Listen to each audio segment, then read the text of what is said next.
Genial, ahí estoy compartiendo. Bien, andiamo, ya está. Más o menos ven, ahí todos y todas. Ahí ya. Perfecto. Sí. Bueno, bienvenidos. Voy a estar hablando un poquito de todo lo que es para mí, como les contaba, la experiencia de hacer un personaje para un videojuego 2D. Este soy yo, Fernando Lerena. Soy nivel 31 en la vida, que no refleja tanto experiencia, sino más que nada vejez. Y si habláramos de un juego de rol tipo Dungeons and Dragons, me considero ahora una especie de ilustrador multiclase, profesor de pintura, nivel 5, nivel 3, algo así. Estudié en la Malarro, eh, estudié primero la Tecnicatura en Ilustración y después hice profesorado en pintura y me recibí de las dos. Esta foto que tengo acá, que pueden ver, eh, ahí, esa foto es la primera que yo recuerdo de estar ahí con una computadora, con un videojuego, acá sí la ven un poquito más grande, jugando con mi hermano que está a la derecha, y pueden ver mi cara de simpatía porque probablemente o me esté ganando mi hermano en lo que estamos jugando, porque casi siempre fue así, o tenga el joystick desconectado por la edad, que deben ser como unos 4 o 5 años, cosa que es bastante recurrente con los niños y la relación de hermanos. Bueno, volviendo un poco a mi ficha, eh, este soy yo y voy a contarles un poco de lo que me gusta y lo que no me gusta. Me crié con el anime de los 80, los 90 y los 2000. Mucho Saint Seiya, Dragon Ball, Miyazaki, Evangelion, Cowboy Bebop. Me encanta la pintura clásica. Me parece que la pintura clásica, digamos la pintura de academia, es súper importante para la formación de todos los artistas que les interese esto. Amo los RTS como género, siempre jugué mucho StarCraft y me encantan los FPS. A mi edad de 15, 14 años puse en riesgo la secundaria por competir con un equipo en el Counter-Strike. Y también amo los juegos de rol. A tal punto que en un momento de mi demencia logré escribir un libro de 150 páginas sobre reglas, un juego que usaba para jugar con mis amigos. Y las cosas que no me gustan mucho son las ciencias exactas, no me ceban mucho, la matemática es algo que me fatiga bastante. Odio el hígado encebollado y no me caen bien las babosas ni los parásitos. Bueno, eso es un poco de lo que soy a simple vista. Y ahora quiero contarles un poquito de mi trabajo antes de arrancar con lo que va a ser netamente el diseño de personajes, como para que sepan que no soy solo un simple estafador. Ahí dicen que manda saludos Valentín, de la foto. Ese es mi hermano. Él puede constatar si estaba desconectado el joystick o me estaba ganando simplemente. Bueno, trabajo hace más o menos 6 años en Boxit Soft. Tengo una discusión con un compañero de trabajo porque él dice que son menos años, porque en un momento de mi vida renuncié y me fui a viajar por Latinoamérica, pero después volví y seguí trabajando. Boxit, para quienes no conocen, es una empresa acá en Mar del Plata que hace videojuegos y hoy en día estoy en el rol de ilustrador, lead 2D, doy una mano, en algunos casos en dirección de arte. Trabajé en la dirección de arte de Bash Rush 2, jueguito que es un runner. Tiene ciertas similitudes al Subway Surfer, para quien quiera creerlo. Y trabajé también en todo el diseño de concepto de Environments del mundo de Metal Soldier, entre otras cosas que hice en la empresa. Esto es Metal Soldier 2. Bueno, también mi trabajo yo lo divido en 3 partes, una que es la parte de la empresa, la parte freelance y la parte personal. De lo que es freelance en mi vida, estoy hace unos 10 años haciendo freelance. Empecé haciendo cómics, empecé haciendo, más bien cómics, no, trabajaba coloreando cómics. Eh, un trabajo que me acercó a la tecnología porque yo hasta ese momento no estaba muy metido en Photoshop ni nada de eso. En el freelance, bueno, con freelance hice laburos para videojuegos también, que es lo que más quiero destacarles acá. Esto es un trabajito para cartas, para un juego que se llama Spooky Wars, que es de una empresa brasilera. También hice concept art. Esto es para un modelo 3D. Un personaje es una especie de Trent que chabón quiere tomar agua en el río, en el bosque. Y en la otra parte de mi laburo, que es la parte personal, tengo con un grupo de socios que conocí en la vida. grandes personas, un proyecto personal de empresa, que es 55 Estudios. Para quien no sabe, es un proyecto de empresa de videojuegos que tiene un jueguito que es ahora, Fandango Will Shooter. Es un juego hecho con Godot, tecnología Godot, y bueno, somos 6, 7 personas que laburan mucho pulmón. Y también, bueno, me dedico a hacer cosas que son ilustraciones personales sin ningún fin más que el disfrute. Esto es tal vez ligeramente parecido a lo que es Warcraft, que también me gusta, pero no deja de ser personal. Bueno, en definitiva, más o menos, este soy yo. Eh, Acá tienen los que quieran conocer mis redes sociales. En Instagram hago más que nada lo que subo es laburo de pinturas, de arte urbano, que es algo que amo. Y en mi ArtStation, que es artstation.com/sig, estoy subiendo todo lo que es mi laburo profesional de ilustrador. Bueno, vamos a lo importante para lo que ustedes vinieron a hoy. Ese fui yo y esto es más o menos mi trabajo para hoy. El laburo de diseño de personajes para videojuegos, algunos ya sabrán, otros no, arranca con la idea de concept art. El concept art para mí es hacer algo que hace a la totalidad, pero que no necesariamente se ve en todos sus aspectos. En general el concept art se nota mucho cuando no está. Cuando no hubo un buen proceso de concept art, vamos a notar que hay cosas que quedan huérfanas, estéticas que no están bien hermanadas, por ejemplo, los personajes entre sí no se parecen del mismo universo, o capaz que los props o los environments se nota que están dibujados por unas personas y los personajes por otras. Entonces, un buen concept art, cuando está hecho, está bien hecho, lo que hace es que todo funcione de una manera bastante sana entre sí y se genera una buena sinergia entre las cosas que componen esta estética. Eh, para arrancar este workshop nos juntamos a charlar con el vasco Cristian Elorriaga, gran animador marplatense, y con Sofía Paz, una gran ilustradora también, y charlamos un poco sobre que estaría bueno hacerlo un poco en común todo esto.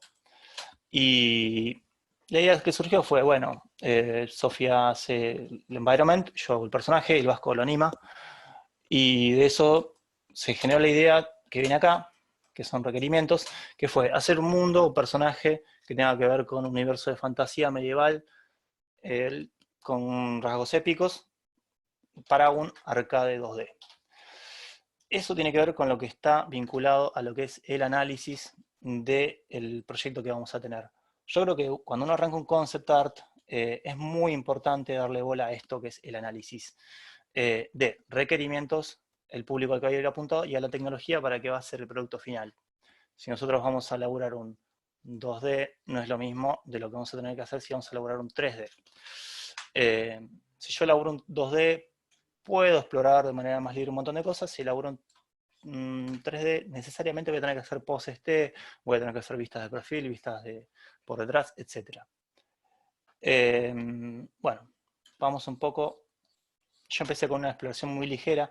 Hay gente que labura con lo que son shapes, o sea, con formas planas de personajes, no sé, te hacen una forma que básicamente signifique algo, hasta el chaboncito, que signifique algo. Yo laburo con línea, me gusta laburar con línea, y de esto salieron estos 4 personajes de los cuales no quedó nada, porque pasé directamente a lo que es la exploración. La exploración es un proceso que para mí tiene que ser en base a los requerimientos al público de la tecnología totalmente libre. O sea, nosotros dentro de las reglas de juego que tenemos, que va a ser, bueno, vamos a hacer un mundo fantástico, personajes medievales que se van a cagar a trompadas, va a haber violencia, etcétera, lo que fuera, requerimientos bien establecidos, vamos a hacer una exploración de principalmente lo que es canon, cuerpos, ítems, color, de cómo va a funcionar este personaje. El canon es algo que para los que están metidos en el dibujo saben un poco, los que no les voy a explicar. El canon es una porción del cuerpo que se utiliza como referencia para hacer la totalidad de las partes. En este caso yo hice este personaje que es como una especie de hechicito, que lo ven acá, tiene como parte principal su torso, no tiene costillas, no se le ve cintura, no se le ven casi gestos de cadera, ni tampoco tiene cuello, pero tenía esta zona que era la cabeza que yo lo utilicé como canon. Este personaje tiene casi todos 3 cabezas y media, 2 cabezas y media. Hice un par de exploraciones, no me convencía.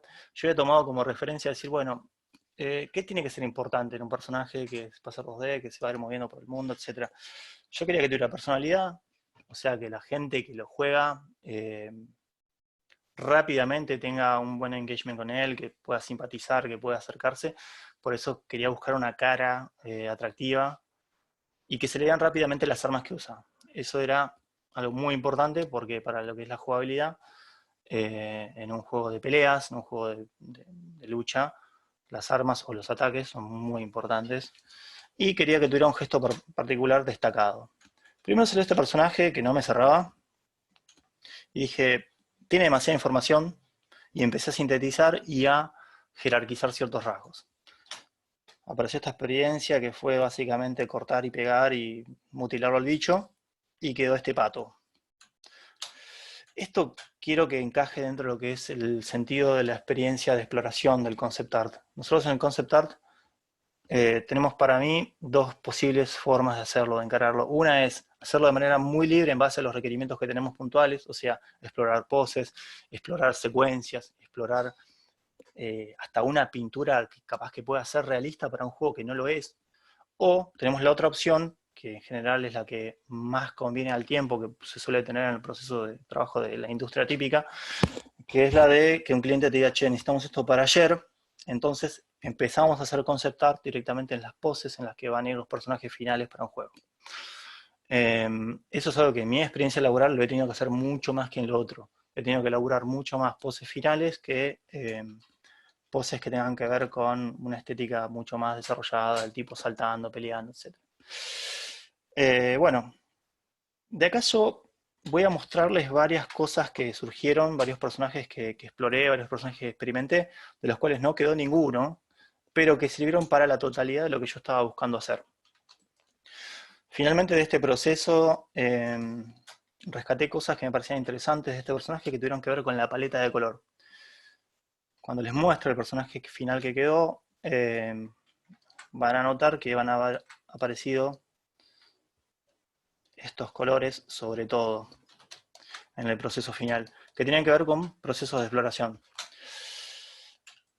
Cuando empecé a hacer estos personajes me di cuenta que no me cebaba mucho la idea de que el personaje tenga una cara identificable, con ojos, boca, que podría ser hombre o mujer. Me parecía más interesante que vaya más desde lo anónimo. Hice esta experiencia que tampoco me gustó para nada, pero rescaté lo del anonimato, y acá aparece el tema de las referencias. Este personajito lo deben conocer bastante, es de Castle Crashers, un juego que entra perfectamente dentro de este concepto de un arcade de gente que se caga a palos en un mundo medieval fantástico. Y salió un proceso de búsqueda y de exploración a partir de las ideas que propone Castle Crashers, que encajaban perfectamente con lo mío. Me parece importante acá en este caso resaltar el tema de lo que son referencias. La referencia no es una copia exacta, para nada. La referencia para mí es ver cómo otros artistas enfrentaron los mismos problemas que nosotros tenemos. Y esto es muy distinto de que porque a mí, por ejemplo, me guste el anime, yo me encapriche con llevar eso a todos lados. Creo que es muy importante como artistas de una industria, en este caso, como diseñadores de una industria, que seamos consecuentes con los requerimientos que tiene nuestro proyecto o que nos impuso nuestro cliente. En ese caso, tenemos que ser muy objetivos con que las referencias sean útiles a nuestros requerimientos. Bueno, ¿alguien quiere hacer alguna pregunta de lo que voy charlando? Los voy a desmutear. Si alguien tiene una pregunta, pregunten nomás. Habilitados. Chan chan, sigo, si no. Bueno, Hola, seguimos. Hola, hola por ahí.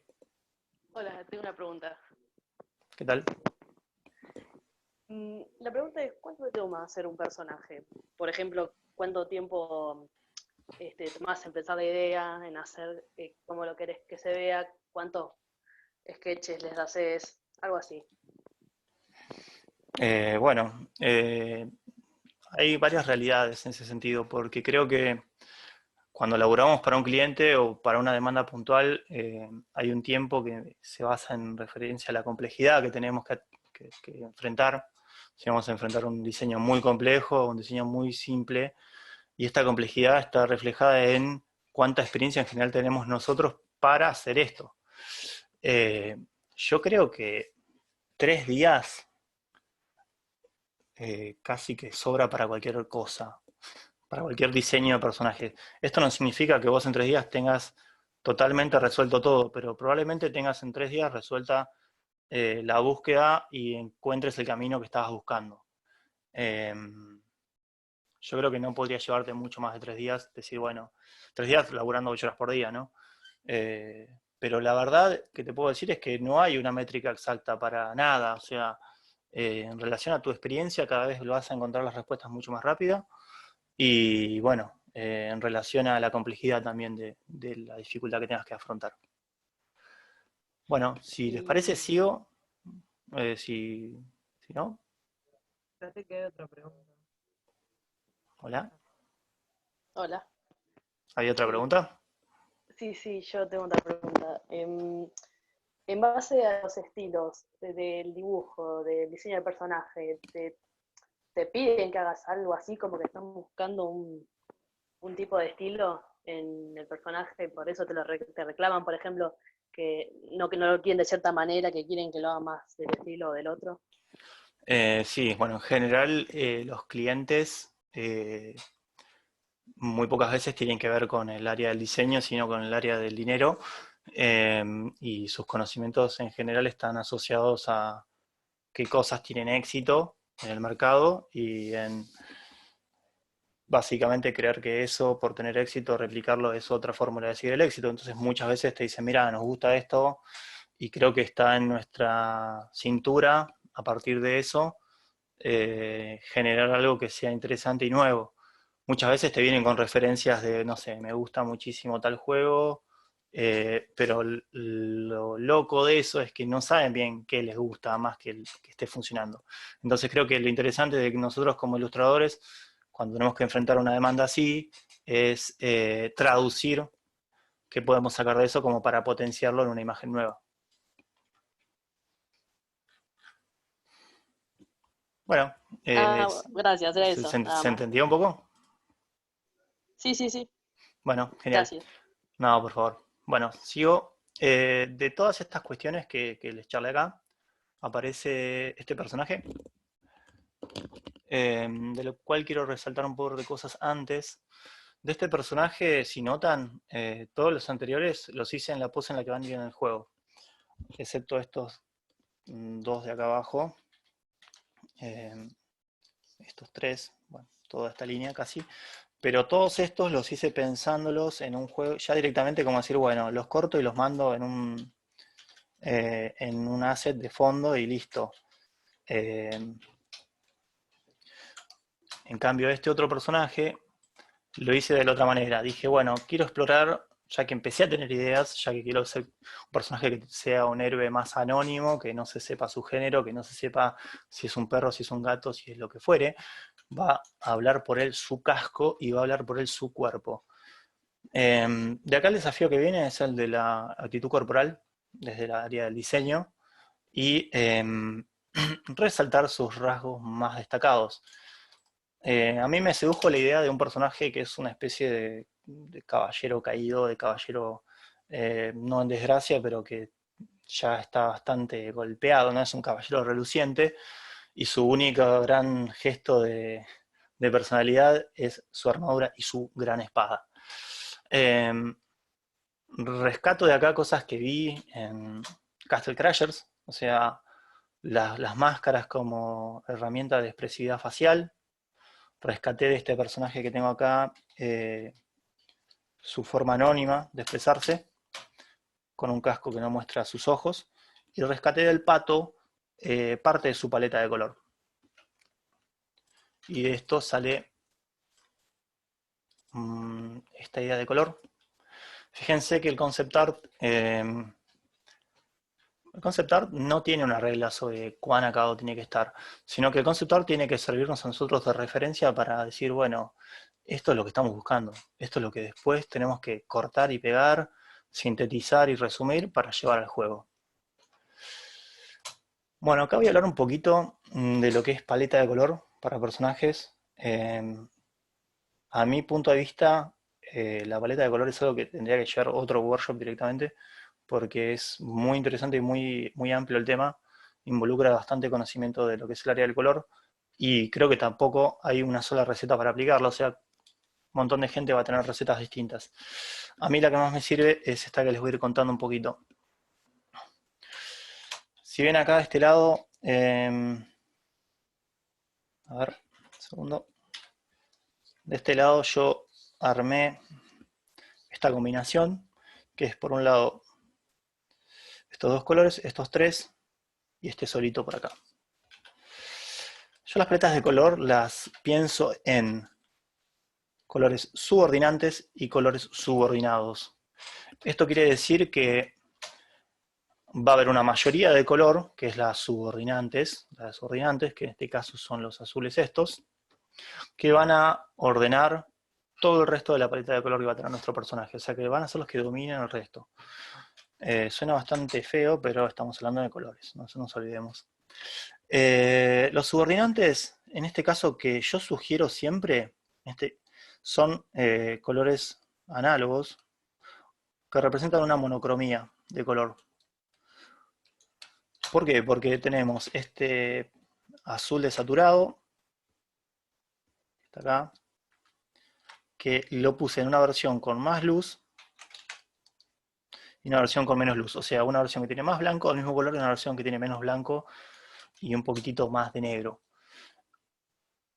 Estos tres colores son los que dominan toda la paleta, que sería una tríada dominante de colores fríos.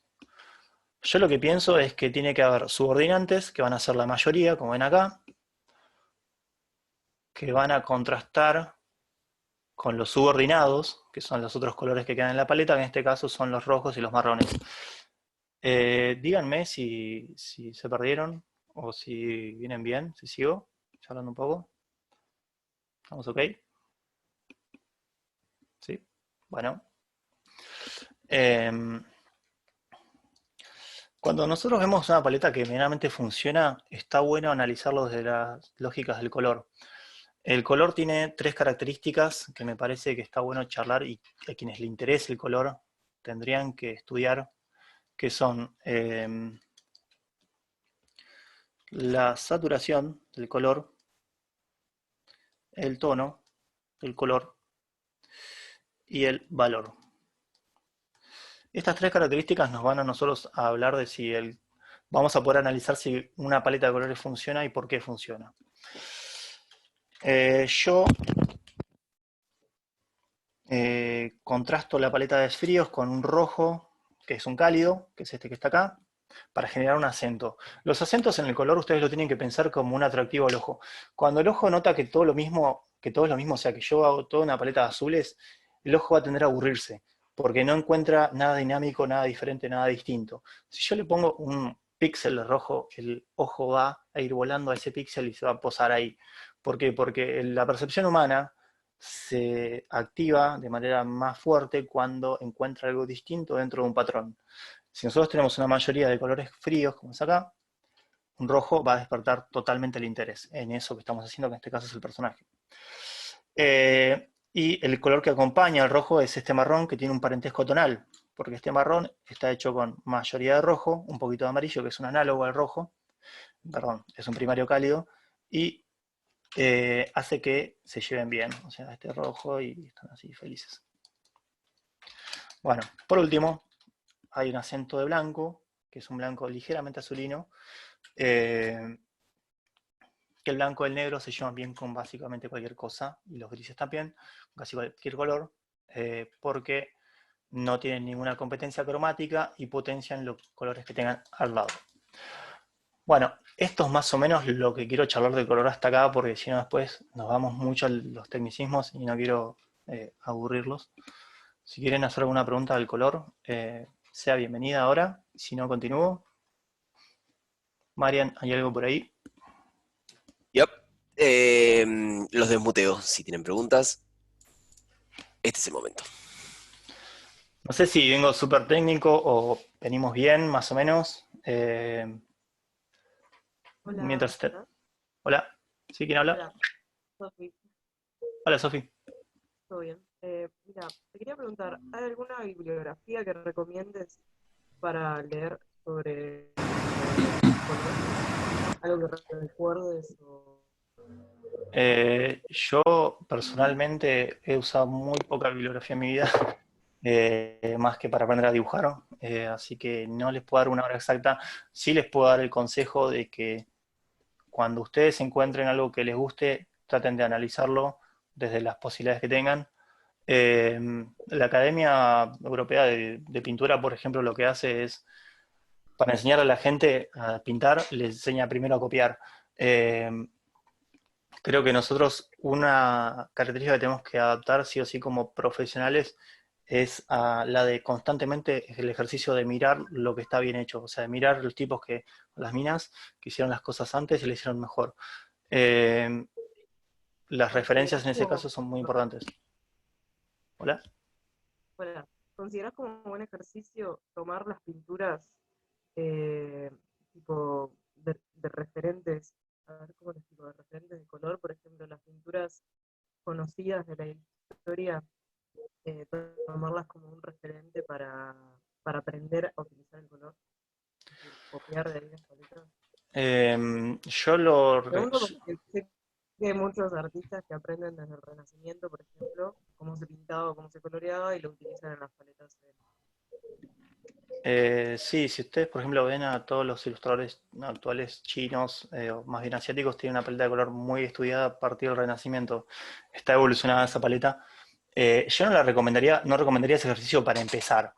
Eh, de hecho, lo que recomendaría al principio, o sea, para quienes hoy en día se están formando, creo que el proceso de formación igual siempre tiene que estar, pero los que están recién arrancando, creo que está bueno que empiecen a ver qué cosas están funcionando ahora dentro del mercado de videojuegos, en la línea y en el rubro que les interese, ya sea, no sé, Riot o sea Blizzard, o sea la empresa que les parezca interesante y que la empiecen a desmenuzar, ya sea desde, bueno, cómo manejan los climas de color, cómo manejan las paletas. Van a notar que ciertos artistas tienden más a monocromías por medio de, no sé, verdes, otros a partir de violáceos. Yo, por ejemplo, como artista me considero bastante amante de los colores violáceos y me gusta manejar esas paletas. Capaz que los que entren a mi portfolio van a notar eso. De hecho, en mi laburo varios lo toman como un meme ya eso.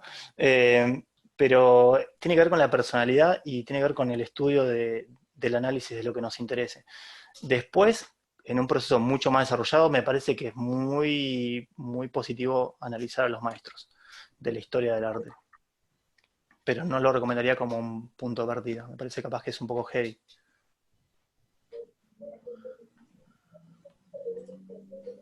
Gracias. Eh, ¿Otra no, de nada, pregunta? espero que haya sumado algo.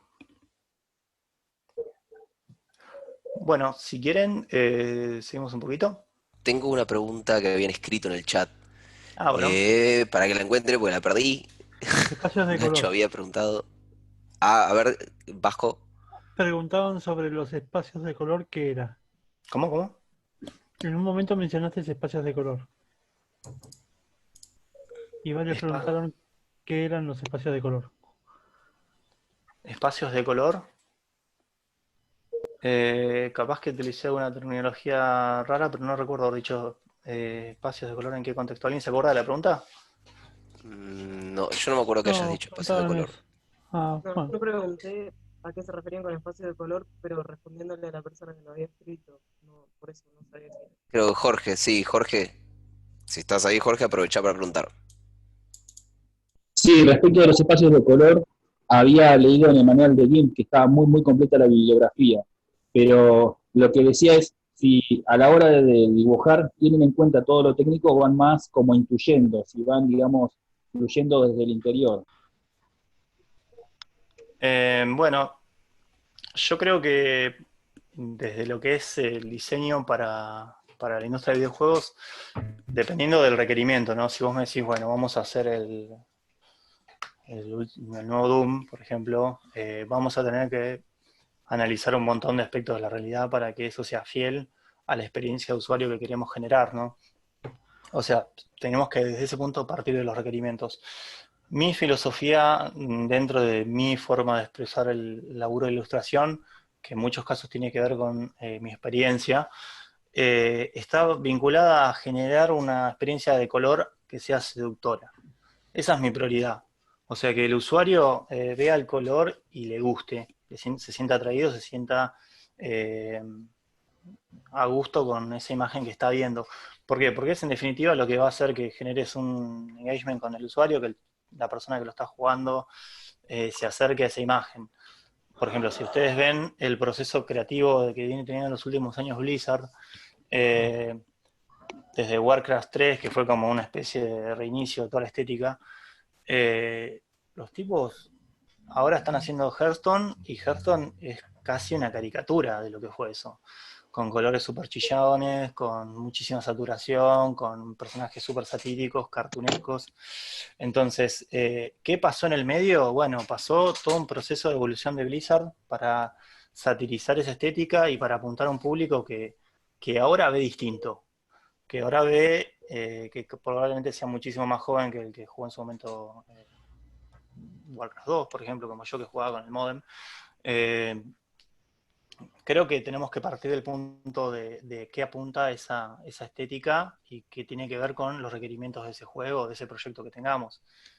Si de repente te vienen y te dicen, no, mira, hay que hacer el Stalker 3, bueno, probablemente sea una estética hiperrealista que va a requerir de un conocimiento bien fiel a los manuales. Yo lo que sugiero es que haya un hincapié fuerte desde el color vinculado al conocimiento sobre todo de las paletas de color, del espectro cromático, de ya sea cómo conviven los colores a través de sus analogías, de sus contrastes a través de complementarios, bueno, me parece que ese es el punto de partida para acercarse al manejo del color. Después, utilizar paletas prehechas está bueno, pero no nos va a dar del todo el conocimiento y la confianza para manejar el color. Bueno, si quieren, seguimos un poquito, porque falta bastante. Dale, Y hágale no tranquilo. quiero que Los sea vuelvo, los vuelvo a mutear, gente. En un rato nos vemos. Bueno, de todo esto sale este personaje que ven acá. Parece totalmente insignificante, pero lo interesante que tiene este personajito es que es el pasaje del concept a la realidad. ¿A qué llamo la realidad yo? A lo que este personaje va a hacer, sobre todo en el in-game. O sea, nosotros tenemos todo un proceso que tiene que ver con esta idea de, bueno, personaje, espada gigante, actitud corporal, etcétera, caballero que cayó en desgracia y todo lo que querramos, pero vamos a tener que hacer un recorte tremendo de todo eso para llevar esas ideas y dejar lo esencial que tenemos en, en este personaje que es lo más parecido a la realidad que vamos a bosquejar. De este personaje yo, con esta paleta de color, hice esta idea. Si pueden ir viendo, hay una síntesis que se va generando desde este momento, desde este primer momento, a este segundo momento y a este tercer momento. Y va a haber aún más síntesis y después va a haber énfasis en cosas que yo creo que son necesarias. Mi filosofía como diseñador, como ilustrador, es que no nos tenemos que enamorar de nada de lo que hagamos, tenemos que ser capaces de romperlo, de modificarlo, de sacar y de poner cosas, y también de escuchar. Totalmente es importante escuchar la opinión de nuestros pares, la opinión de la gente que no está metida en el área del diseño y también la opinión de los clientes, por supuesto, que van a ser los que nos van a estar dando la comida, lamentablemente. Bueno, de acá pasamos a lo que es ya nuestro concept in-game. Tenemos este señor, que lo que me gustaba de lo que había quedado era que tenía esas esas búsquedas esenciales que tenían que ver con un personaje anónimo que se expresa a través del cuerpo y a través de la máscara, y tenemos un personaje que prioriza a través de sus extremidades los brazos, que van a ser los que va a usar para pelear. Las piernas quedan como un elemento secundario. Después, el rojo a mí me sirve para que el usuario, cuando juegue este juego, naturalmente, por la naturaleza de los colores, de que es un color cálido compartido, que está compitiendo con una monocromía de grises azulinos y con un marrón que es bastante hermano, va a destacar fácilmente al ojo del usuario. Fíjense cómo se ve su usuario. De esto sale esto que es un puppet. Esta es la marioneta que a nosotros nos da una referencia de qué va a estar pasando con este personaje cuando empiece a aparecer en el juego y cuando se empiece a vincular con los próximos profesionales que van a tener que tocarlo. Hay veces que en el proceso creativo de un juego, sobre todo lo veo mucho en el espectro indie, nos olvidamos de que, porque somos los que hacemos todo, muchas veces, de que vamos a tener que laburar con otra gente en el lado profesional. Vamos a laburar con animadores, vamos a laburar con programadores, vamos a laburar con game designers, etc. Y tenemos que pensar y escuchar lo que nos dicen y tenemos que tener la capacidad de comunicarnos de manera dinámica con la opinión de los demás. Este puppet a mí me sirve para ver cuán útil es lo que vengo armando a la hora de animarlo y a la hora de llevarlo al in-game. Acá yo hice este muñequito, que ya van a ver que tiene todas las partes cortadas. Tiene, por ejemplo, esta característica que me gustó mucho cuando la estuve diseñando, porque iba a suplantar la falta de cejas, las faltas de ojos. Con esta máscara, en diálogo con el animador, yo me podía poner a charlar sobre, bueno, un montón de cosas que podría hacer esta mirilla cuando el personaje salte, recibe golpes, etc. El cinturón nos iba a dar a nosotros la posibilidad de esconder el movimiento de las piernas sin que se note, etc. De este puppet sale todo este despiece que básicamente nos dice cómo va a ser el armado de este personaje. Bueno, sale las sugerencias de color. El tamaño de la cabeza, me fui con el zoom. El tamaño de la cabeza, que fue algo que fue variando bastante. Fíjense que acá la cabeza era más chiquita, acá es más grande, acá vuelve a ser más grande y después al final lo voy a agrandar aún más, porque el proceso de trabajo de lo que es el conceptualizado, esto aún sigue siendo conceptualizado, es un proceso de prueba y error y de búsqueda, todo el tiempo. Yo sugiero esta parte del ejercicio para que nosotros como ilustradores, más bien como creativos, que me parece una palabra un poco más amplia, podamos ir evaluando todas las posibles dificultades que tengan los profesionales que vengan después con nuestro diseño y anticipando y dándole solución. Acá yo hago un pequeño test a este mismo puppet. Digo, bueno, ¿cómo sería el movimiento del cuerpo cuando el tipo corre? En este caso la cabeza se le adelantaría para generar un poco más de dinamismo, los hombros se subirían. ¿Cómo se vería la pierna por detrás? Fíjense que la pierna de atrás está ligeramente más oscura que la de adelante. Eso es para que el plano en retroceso, que es el de esta pierna y el de esta mano, no compitan con los planos en Z que están hacia adelante del personaje y nos den la libertad a nosotros de que el usuario entienda rápidamente que es ese personaje que tenemos, que es una pierna que está por atrás. Y cómo funcionaría en este caso, bueno, les muestro la mirilla, que es la que les hablaba recién, en caso de un golpe, etc. Estos tests a mí me parece que son muy válidos cuando ustedes trabajen un personaje de este tipo, que va a ir animado, por bounce y capaz que tenga alguna malla de distorsión. Yo me imaginaba esta tela con una malla de distorsión que le dé bastante dinamismo. Y sobre todo para anticiparnos a los problemas que podamos tener. ¿Alguna pregunta hasta ahora? ¿Vienen bien? ¿Sí? Había un par de preguntas, si quieren aprovechar, chicos, y hacerlas. Bueno, te tiro las preguntas que habían dicho. Sí. Dame un segundo. Nacho preguntó, ¿buscás las referencias antes o después de empezar los primeros bocetos? Un poco y un poco. En general, parto de pocas referencias al principio. Yo no soy un gran usador de referencias, pero parto de referencias y cuando empiezo a tener los problemas es cuando más referencias busco. Yo sugiero que se busquen todas las referencias posibles antes. Saludo para Nacho. Bien. Y Martín preguntó, ¿en qué momento de pintar el personaje lo valorizás? Sombras, medios, iluminación. Hago una sugerencia de sombras en un paso que estaría después de este, que lo voy a mostrar muy poquito, sobre todo para interpretar un poco una sugerencia de volumen. Como yo les conté hace un rato, para mí el trabajo de color y el trabajo que tiene también que ver con luces y sombras, en un juego como este tiene que ser un trabajo que no esté necesariamente atado a la realidad, o sea, las leyes de la física para reflectar una luz, para reflectar una sombra, para reflejar una sombra. ¿Por qué? Porque lo que yo quiero priorizar en este caso es el atractivo. Sería, yo algunas veces le digo como un tratamiento más hollywoodense, o sea, hacer que la imagen sea sobre todo las cosas atractivas. Obviamente, no nos vamos a ir al Joraca haciendo algo que está totalmente en contra de las leyes de la física si el juego no lo permite desde sus requerimientos, pero no lo veamos como un ancla. Para mí lo principal es que sea en un juego, por ejemplo, tipo cartoon, eh, una imagen seductora.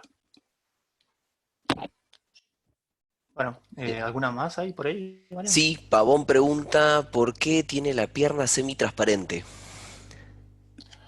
Tiene la pierna semi-transparente porque estaba haciendo un par de experiencias. En general lo que se sugiere cuando uno exporta un asset de pierna, por ejemplo este, es que sea este mismo asset que tenemos por delante para hacer una economía de asset. O sea, fíjense que yo acá en el armado, tengo otro tema para hablar de la pierna ahora. Cuando yo hago el armado estoy exportando en teoría un solo asset. Dependiendo de la tecnología con la que se trabaje, este asset se podría teñir más oscuro o se podría bajar el alfa para que sea transparente. No es lo más recomendable que sea transparente, porque si tenemos un plano de un prop, por ejemplo, de un pasto, se va a transparentar. Pero en algunos juegos donde eso se ve plano, hay un cuadro plano detrás, se tiñe con el fondo detrás y funciona también igual. Lo que yo sugiero es que directamente se tiña con algún tono en el juego, desde el engine. Fíjense que acá la pierna, el pie cambió de color del original que teníamos, de lo que salió en el concept. ¿Por qué? Porque fue un problema que se me presentó cuando yo hice esta pose. Hice esta y empecé a explorar un poco las poses del personaje. Esta también. Que pasaba que, bueno, la bota marrón con el pie marrón no tenían el suficiente contraste que yo necesitaba para que el usuario rápidamente identifique eso. Entonces tuve que matar ese marrón y volver a mi paleta y tomar un color que me sirviera. Bueno, en este caso este y sus variantes. Eso lo tomo como un ejemplo de que es un proceso de iteración constante donde nosotros como creativos tenemos que tener la capacidad de identificar los problemas que vayan surgiendo y tener la suficiente cintura y el suficiente poco cariño por el diseño para poder cambiarlo sin ningún problema. ¿Se entiende? No quiere decir que no amemos lo que hagamos, por supuesto. Bueno, Bien. ¿alguna más por ahí o seguimos? Sí, creo que es cortita esta. Emma preguntó si todo lo haces en Photoshop. Sí, sí, hago todo en Photoshop yo. Trabajo píxeles y vectores desde Photoshop. Me parece que es una de las herramientas hoy en día más completas que puede haber para el diseño. Eh, Nada más. Bien, ok. Bueno, si quieren, ¿Querés? sigo un poquito. Dale, seguí tranquilo. Sigo un poquito y ahora retomamos lo demás. Bueno, volvemos al despiece en base a las conclusiones que ya sacamos. Yo acá, bueno, me di cuenta que la bota no funcionaba como estaba antes. Me di cuenta que quería una cabeza aún más grande, etcétera, y empezó a aparecer esto, que es el personaje. Esto ya es el personaje final, y les voy a mostrar las capas, para que vean, ven ahí todas las capas, para que vean, yo trabajé acá con vectores de Photoshop, que son súper útiles, apárense ustedes, Son súper útiles y nos permiten rápidamente también trabajar con mapa de bits. Acá empecé a hacer el rotor del casco, todo separadito en partes. Fíjense, este es un layer normal para ese rotor, la cantidad de capas vinculadas a vectores. Acá está la línea, en otra capa. Hice la mirilla, fíjense cómo cambió la mirilla. Porque me di cuenta que necesitaba, analizando el personaje con prueba de error, que necesitaba una mirilla que fuera aún más grande para exagerar esta necesidad de expresión que tiene el personaje.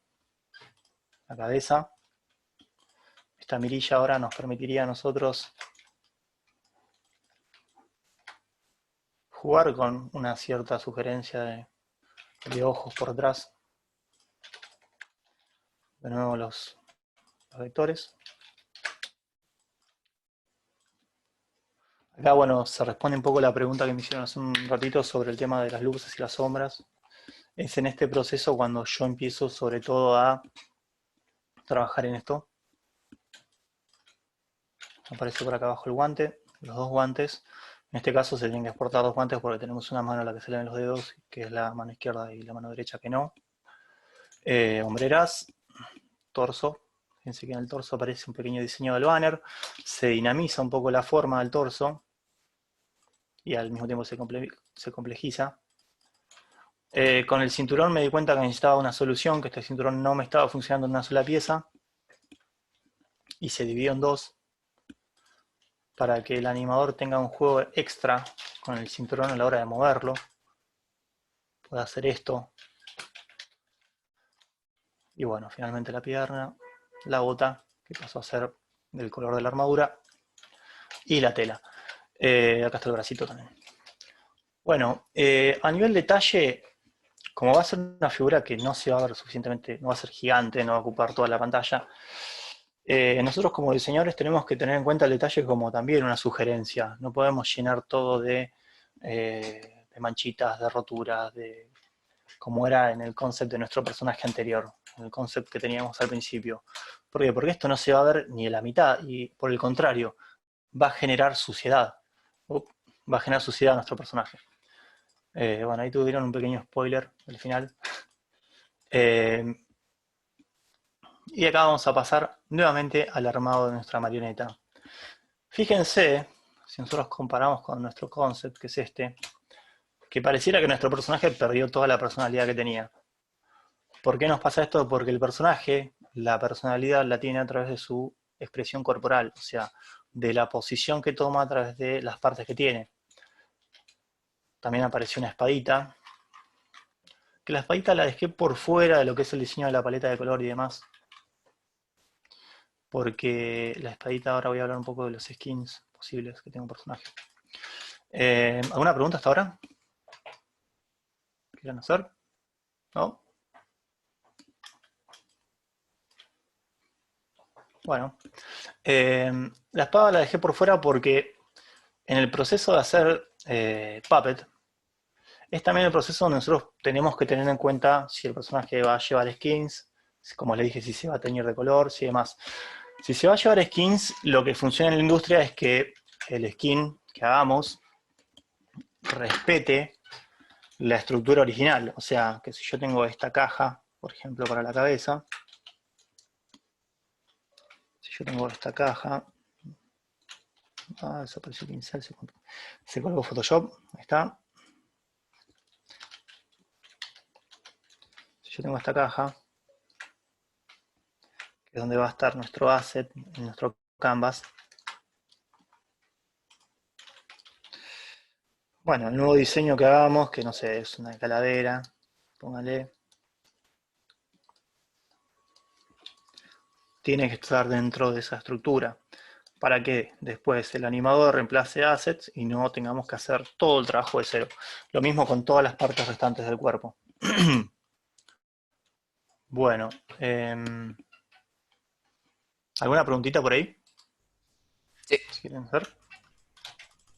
Los están desmuteados si quieren hacer preguntas ahora.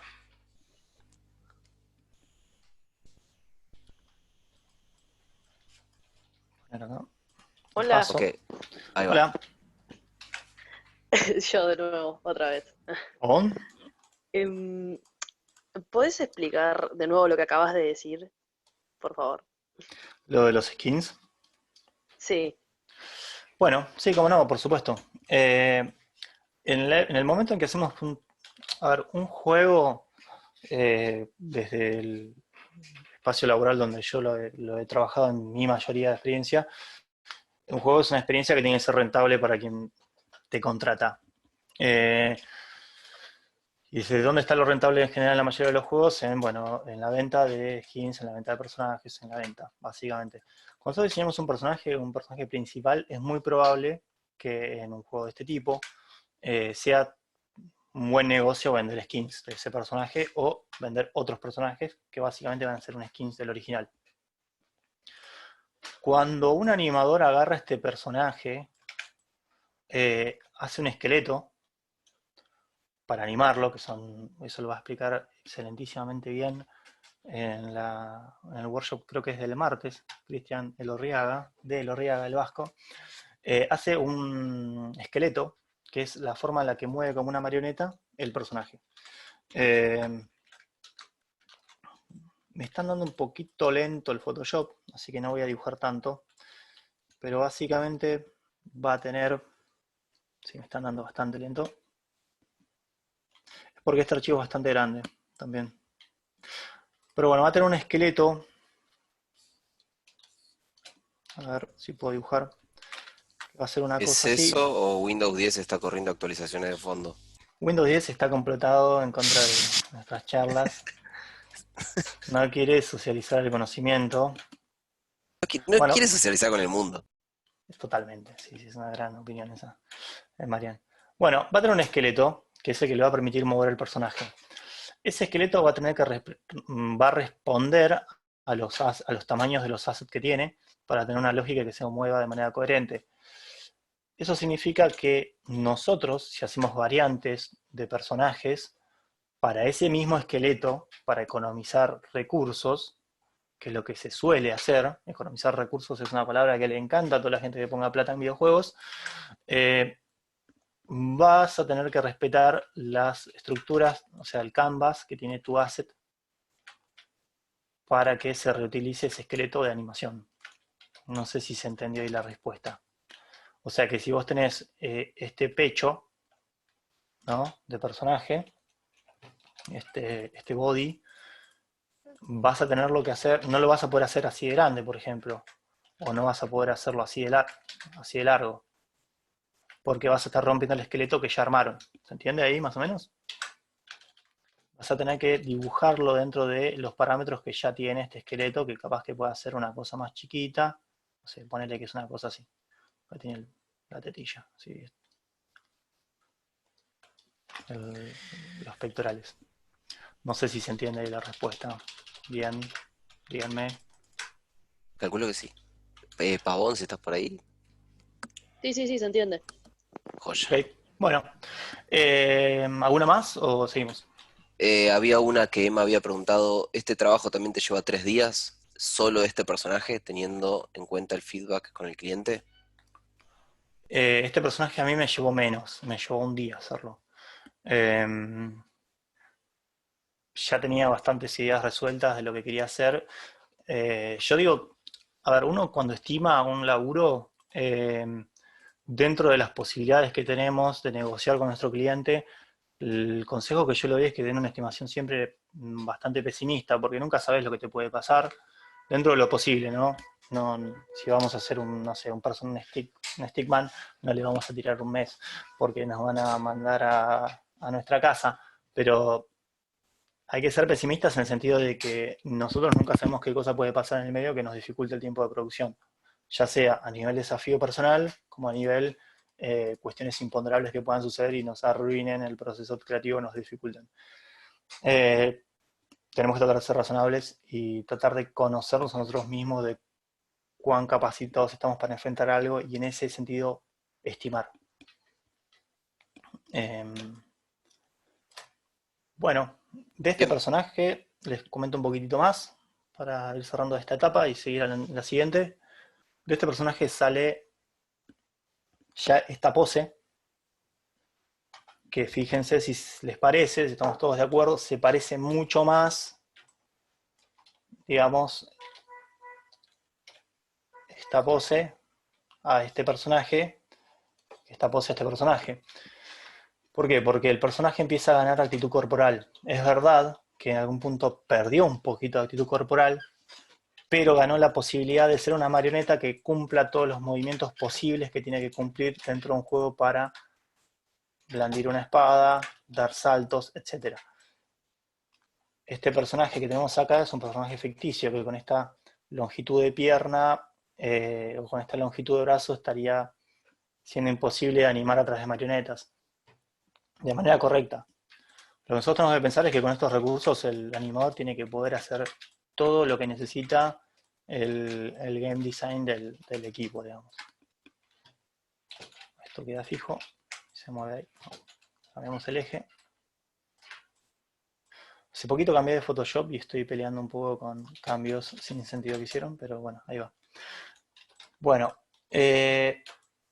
hasta acá llegamos a lo que es el proceso final. Acá tenemos los assets que van a ser exportados para que después se arme la escena y el animador haga la animación y después sea incluido el personaje en el juego. Todos estos assets son estos que están acá. Todos estos que están acá van a ser los que van a conformar nuestro personaje final. ¿Alguna pregunta más antes de pasar a la última etapa? No, escrita al menos no. Bueno, seguimos. Acá estamos utilizando el excelentísimo fondo de Sophie. Más o menos así quedaría nuestro personaje en un juego ficticio. Inventé un pequeño HUD. Nuestras indicaciones de vida de maná del personaje si es que tuviese maná. Acá hice otra subvariante de fondo de cómo se ve en otro environment. Y esto ha sido todo hasta ahora. Muchas gracias. Excelente, excelente, Fer. Gracias a ustedes. Habilito ¿quieren? los micrófonos por si te quieren hacer Sí. preguntas. Obviamente, por supuesto. Vengan. Venga, están habilitados.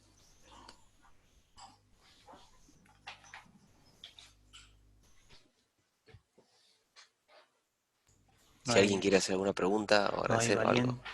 Genial, Ahí. Fer, clarísimo. Muchas gracias, Asquito. Salió bien.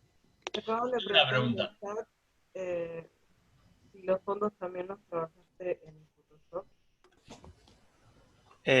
Sí, los fondos son en Photoshop. Este fondo es vector de Photoshop y este fondo lo hizo Sofi. Creo que me hablaste vos, Sofi, ¿no? Sí, Estoy leyendo lo que te escribieron. pobre Sofi se escucha como si estuviera dentro de un pelotero. No escuché del todo entonces, capaz, la pregunta.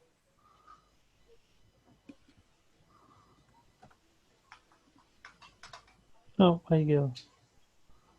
Creo que ahí X tenía una pregunta. Sí, en el momento de elegir la paleta de colores, ¿vos ya estás pensando en los posibles fondos en los que pueda convivir el personaje?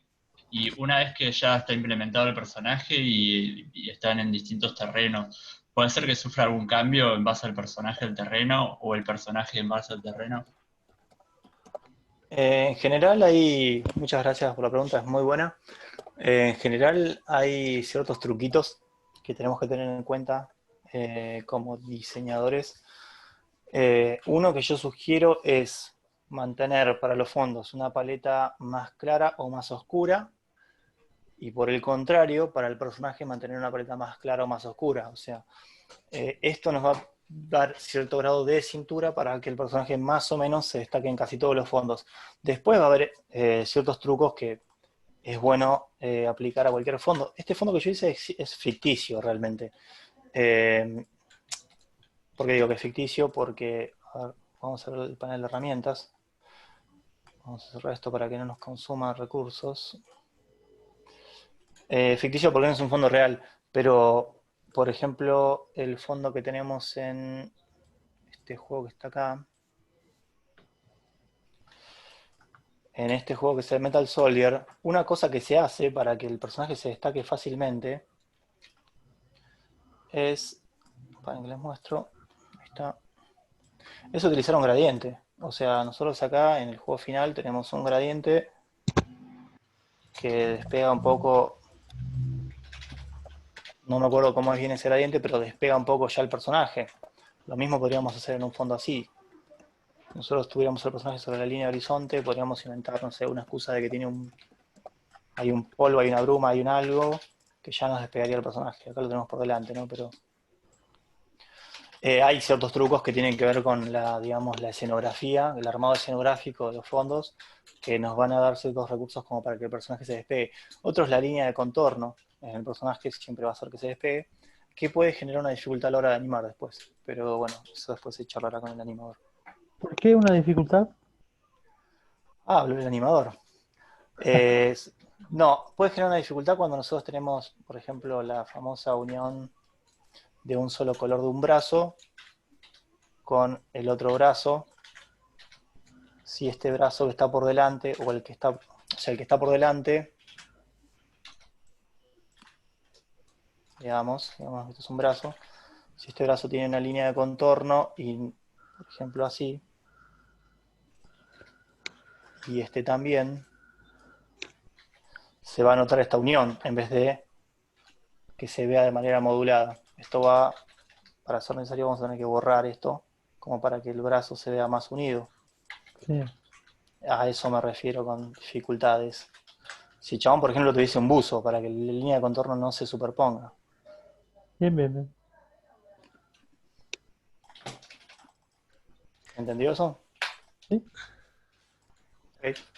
Fer, te preguntaron por acá. Sí. ¿A dónde está? Para que la perdí la pregunta. ¿Qué Photoshop usás? Ahora me pasé el 2020 y la verdad que no estoy muy feliz, pero creo que, esto lo digo como autocrítica, tenemos que tener la capacidad de adaptarnos a todos los cambios tecnológicos lo antes posible. Usé muchísimo tiempo CC, muchísimo tiempo. Yo recomiendo Photoshop desde lo que es vectores porque realmente es hiper complejo, completo, quiero decir, y hiper intuitivo. Y además es muy fácil de combinar lo que es mapa de bits con vectores. Y realmente el vector real, si es por una cuestión de calidad, lo que hacen es trabajar en tamaños grandes para que después puedan exportar en los tamaños que necesiten. Yo siempre trato de trabajar al triple o al cuádruple de lo que se va a exportar finalmente, como caso de que se necesiten definiciones extra o cambios de tamaño o lo que fuera. Tengo en tamaños grandes y listo. Genial, Eh, excelente. Ahí había una buena pregunta. Vos trabajás en Photoshop y después exportás, y después ¿a dónde lo exportás? ¿Cómo? ¿Cómo queda el producto final? O sea, ¿cómo se hace el export? No, o sea, ahí mostraste todo en Photoshop, pero ¿cómo le llega al animador eso? No dijiste. Al animador le llega, a ver, bueno, para que no pueden ver esta carpeta, pero básicamente al animador lo que se le exporta, a ver, vamos a ver si puedo compartir esto. ¿Cómo puedo cambiar la pantalla? Sino capturar la pantalla y mostrar la carpeta expandida. ¿Verdad? Creo que tenés que dejar de compartir y volver a compartir. Ahí está. Ah, No, bien. lo que se le envía es esto, digamos. Lo que le envías es esto con la nomenclatura acordada. En general, cada proyecto tiene una nomenclatura específica y se discriminan los assets. Por ejemplo, por un lado tendría que haber nomenclatura de weapons, por otro lado de characters, y se le entrega esto que es un mockup de cómo tendría que ir armado el personaje. No sé si es la respuesta que esperaban. Esto se exporta en PNG transparente, bueno, Después depende el también chico del proyecto. preguntó qué era vectores. ¿Que eran vectores? Sí. Bueno, la gráfica por computadora tiene, a lo que es 2D, tiene dos tecnologías que son los mapas de bits, que es esto, que es pintar con píxeles, fíjense, tienen píxeles. O si no, los vectores, que es esta herramienta que está... ¿Llegan ahora la barra de herramientas ahí? Sí. Se ve. Ok, esta barra de herramientas, que ahora murió ahí, que va poniendo puntos en el espacio, nodos, que contienen la información que va a tener esa forma, que en este caso es una información que tiene que ver con rectas y con un plano gris. Pero esa información puede variar dependiendo de lo que nosotros querramos. Si nosotros venimos a hacer, no sé, por ejemplo, podemos hacer una pequeña demostración, hacemos un círculo con vectores, son 4 puntos en el plano que tienen la información de plano gris, con un nivel de curvatura específica que es esta, la curvatura, que le indica la forma que sea una pelota, que sea un círculo, digamos. Y después le podemos agregar otras propiedades, variantes de color, le podemos agregar variantes de gradientes, podemos generar una forma por encima para generar una sensación de, no sé, de luz, por ejemplo. Bueno, el vector lo que tiene de interesante respecto a trabajar con bitmap es que puede ser editado constantemente. Y cuando nosotros lo resizeamos, lo escalamos, lo cambiamos de tamaño, mantiene, digamos, la calidad. Bueno, no sé si responde un poco la pregunta. Es interesante y es muy importante, creo yo, aprender a manejar vectores. Te habían hecho una pregunta relacionada con vectores, que era, a la hora de vectorizar, Julián pregunta, ¿a la hora de vectorizar lo redibujás con la herramienta pluma? Sí. Sí, redibujo, a ver si les abro un poco el archivo 3. A ver. Si se fijan acá, van a notar que la cabeza está calcada directamente.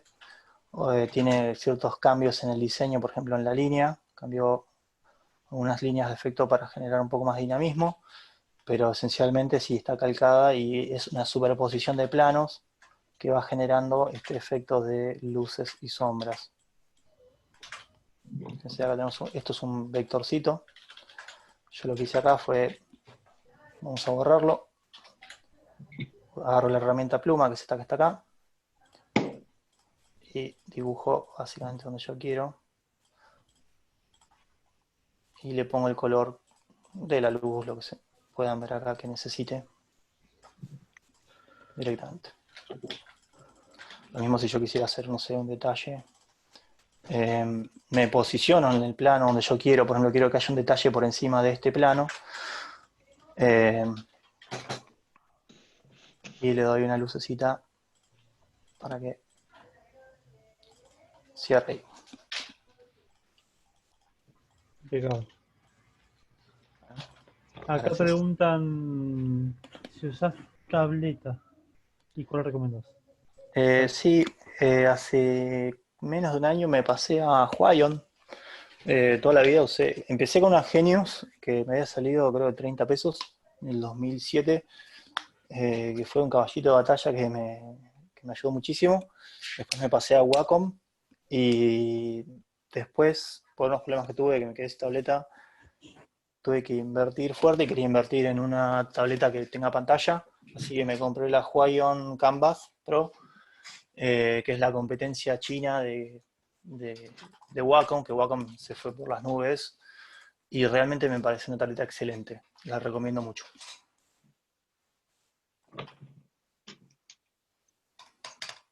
Y sí, me parece que es súper útil tener tableta, acelera muchísimo los procesos. Bien, Ari pregunta, el Illustrator es el editor vectorial, ¿no? El Illustrator es así como el caballo de batalla de Adobe de vectores. Yo realmente, acá voy a entrar en un tema polémico, ¿no? El tema vectores Hacelo. no lo uso al Illustrator y no lo pienso usar porque realmente nuestro export final es un mapa de bits. O sea, yo lo que le exporto al programador es cuando hago un asset de cabeza, cuando hago un asset de espada, de lo que fuera, es un mapa de bits y que se exporta generalmente en PNG. Si lo hago en Illustrator va a ser lo mismo, lo voy a terminar exportando en un PNG, en un mapa de bits en Entonces el export final, que es lo que importa, es a lo que le tenemos que dar bola, y Photoshop exporta en ese, en ese tipo de archivo. Entonces Illustrator está buenísimo, pero no tiene un buen manejo de mapa de bits, por lo cual mucha gente que labura Illustrator termina yendo a Photoshop para hacer retoques finales. Yo en ese sentido recomiendo aprender todo en Photoshop. Si vos me decís, laburás para editorial o laburás para otros rubros, por ejemplo, cartelería, no sé, está perfecto. Porque, por ejemplo, un plotter corte necesita tener vectores para tener la información en la máquina de dónde tiene que hacer el corte. Pero si nosotros vamos a exportar en PNG o en JPG o en el tipo de archivo de mapa bit que tengamos, no es necesario que sea estrictamente en vectores de Illustrator. Y ahí empieza la pelea con los fanáticos de Illustrator. Sofi dice que te espera en la plaza. Sí, soy. ¿Querés pelear? Igual lo digo con cierto grado de admiración por los que hacen Illustrator, porque a mí me rompe la cabeza. O sea, el panel de capas me vuelve loco. Pásense a Photoshop. Le pagan regalías. No, bueno, Ahí Krita es genial. Krita dicen que es muy bueno. Eso también lo recomiendo, aunque no lo use yo. Suena mucho últimamente. Ahí preguntaron, que está bastante bien la pregunta. ¿Qué pasa con un PNG si el jugador juega en una pantalla gigante? Con el PNG, sí, y bueno, pero eso tiene que ver con cómo se haya adaptado la relación de aspecto a esa pantalla. En general, lo que se trabaja es, digamos, nosotros laburamos un estándar, no sé, por ejemplo, Full HD, y algunas empresas, juegos, adaptan esas pantallas y otras no. Otras te dejan el espacio en negro y bueno, vos el tamaño máximo te lo tenés que fumar y bueno, te quedan espacios negros. Nosotros en los juegos que trabajamos, por ejemplo, no sé, en Bauxit, se trata de escalar todas las pantallas posibles, los tamaños. Pero bueno, algunas pantallas inmensas se van a ver pixeladas. Pero eso porque todos los assets te van a exportar PNG. Es una necesidad también digamos, de la forma en la que se hace el juego. Si estamos hablando, por ejemplo, de Android. Fer, ¿te puedo pedir un favor? Sí, ¿Podrías poner la diapositiva, la capa donde estaba el fondo que había hecho Sofi con el personaje que hiciste vos? sí, ahí está. Esto vendría a ser como tipo la parte 2 y después el Vasco va a trabajar sobre esto. Sí, la idea es que el Vasco lleve a este personaje a darle vida, ¿no, Vasco?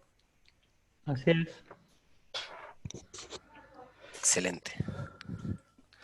Me encanta ver ese crecimiento entre workshop y workshop de haber usado assets y terminar tipo mostrando ya todo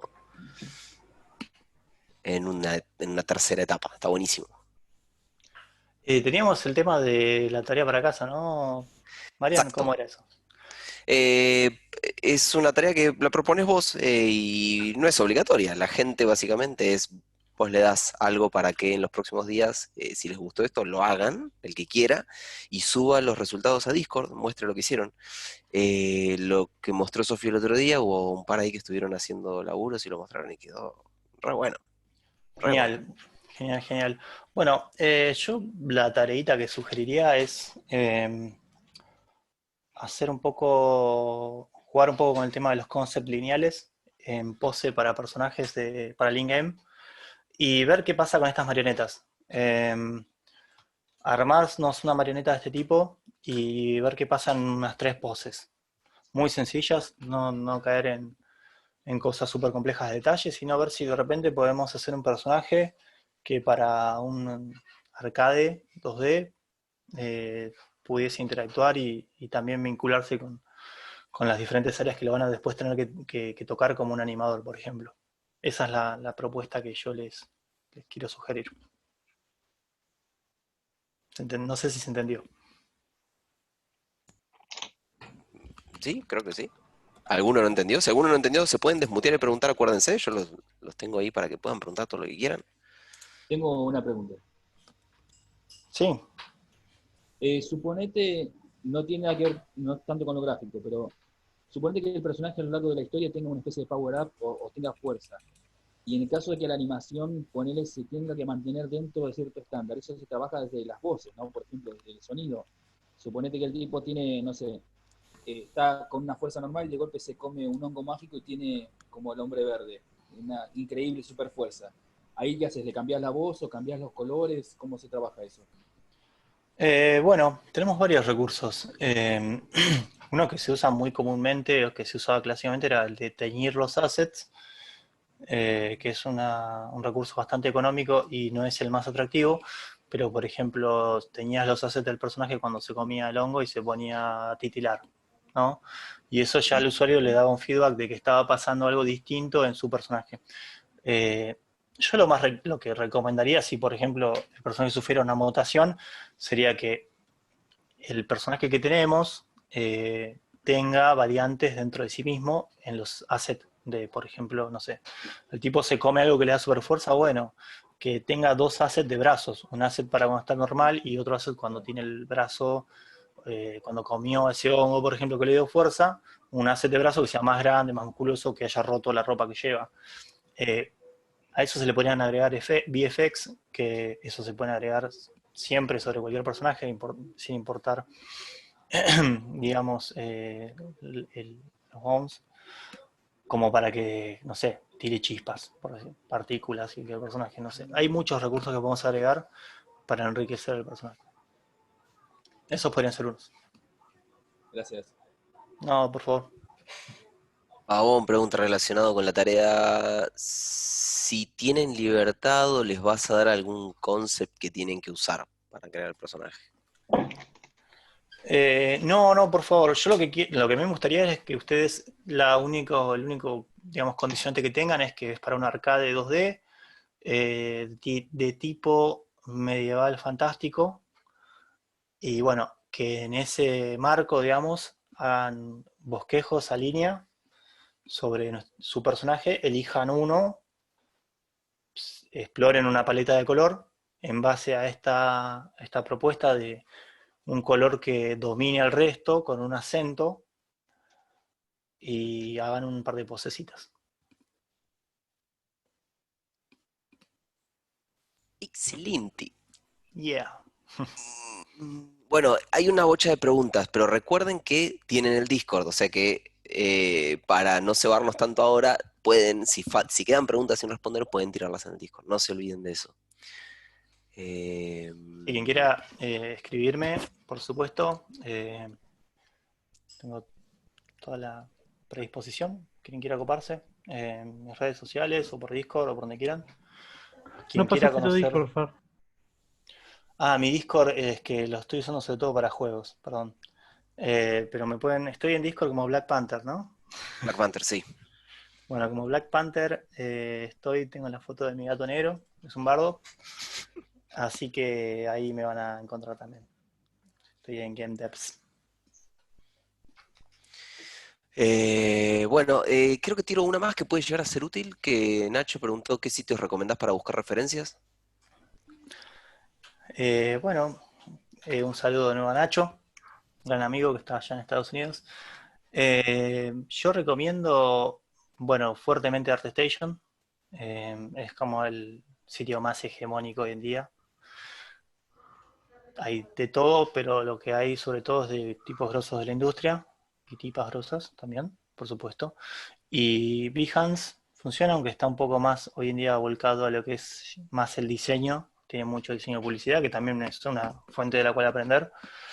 Y después Pinterest es súper genial, es súper adictivo. Pinterest es como que te metes ahí y no salís más.